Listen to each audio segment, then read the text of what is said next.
Hey everyone, in this video let's see how we can calculate previous year calculation in case of a dataset where the previous year is missing.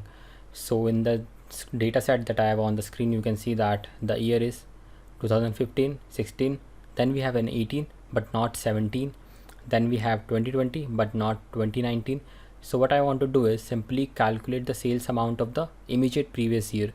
So in case of 2020 I do not want to get the sales amount for 2019, which in this case will be blank.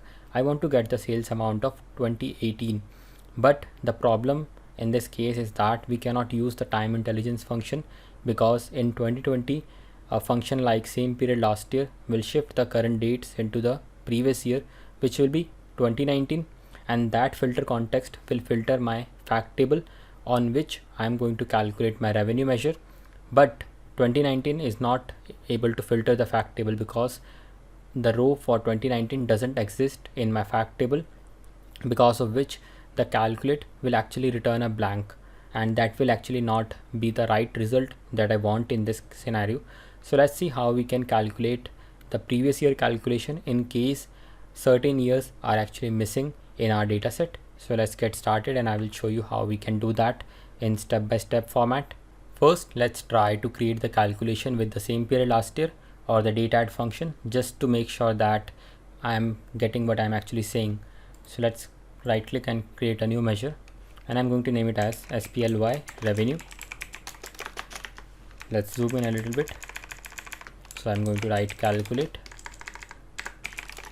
over the revenue measure, and then I'm going to use the same period last year on the date column. And before that I actually forgot to show you the data model. So in this data model I only have two tables, the sales table and the dates table, and the sales and the dates table are connected through a one-to-many relationship from the date table in the dates column in the dates table and the date column in the sales table. So let's go back to the report, and if I drag that measure into the matrix, so let's see it step by step. So you can see that the first year is 2015, for which we have a sales, and then by using the same period last year we are getting the sales amount of 2015 in 2016. Then we move on to 2017, but you can see that in 2017 I am getting the sales amount of 2016, and for 2017 there is no transaction in the sales table, so which you can see from here that revenue measure is actually returning a blank. Then let's move on to 2018. You can see that in 2018 I'm not getting anything from 2017 because in 2017 the result is blank, that's why we are also getting a blank. But in my measure you can see that in 2018 I am reporting the sales amount of 2016. So somehow I have created a code that has skipped over the year 2017. Let's move on to 2019. You can see that here I am getting the amount of 2018, which is fine. Then in 2020 I'm not getting this amount of 2019 because for 2019 there is no transaction in the sales table, and in my other measure I'm getting the amount from the 2018. So let's see how we can create this calculation that I have in the measure, and let's remove the same period last year for a moment. So let's start by creating a new measure, and I can name it as something like previous year, and let's press shift and enter. Then I'm going to create a new variable that will be current year equal to, and let's write an equal to here. So the current year will be retrieved from the filter context by using the max function. So I can write dates calendar year number, and then I'm going to create another variable that will simply identify the prior year that occurred just before the current year in the fact table. So let's write var prior year is equal to, so this will be a very long piece of code, so let's write calculate over the max x. Then I'm going to write filter summarize.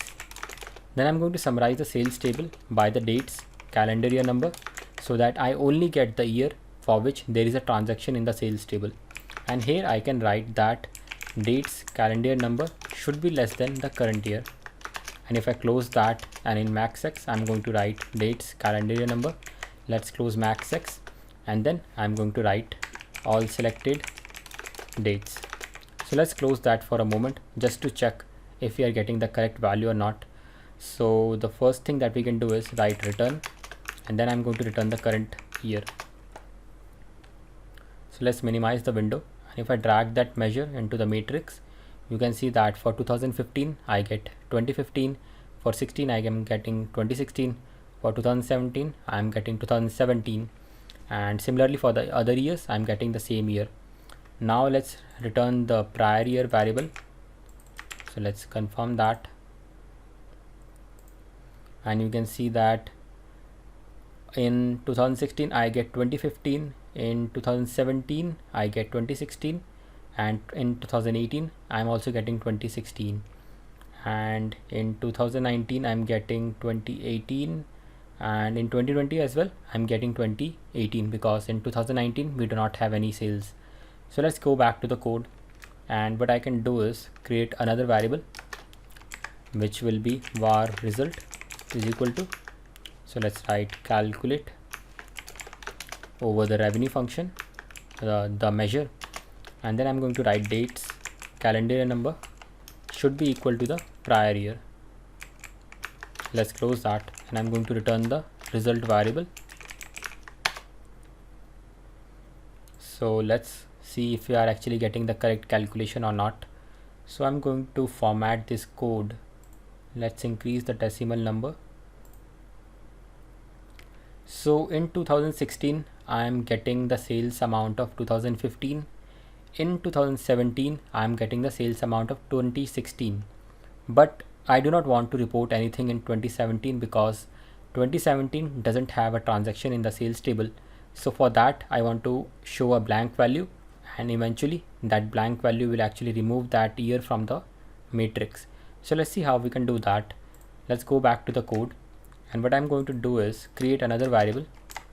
So I'm going to write var year with sales. So it will basically create a table that will have all the calendar year number for which there is a transaction in the sales table. So let's write calculate table, and I'm going to use that summarize code. Let's copy and paste it here, and then I'm going to write all selected dates. I'm using all selected so that in case if we have the year in the slicer, so that we only get the values that we have selected in that slicer.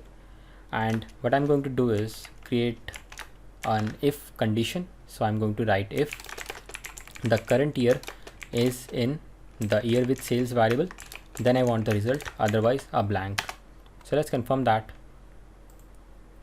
and you can see that in 2016 I get the sales amount of 2015. In 2018 I'm getting the sales amount of 2016 and not 2017, and you can also notice that 2017 has been removed from the matrix, and both my measure are now returning the exact same value.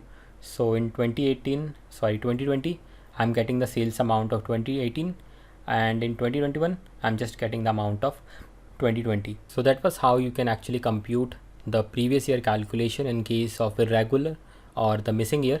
And that was all for this video, and I will see you in the next one.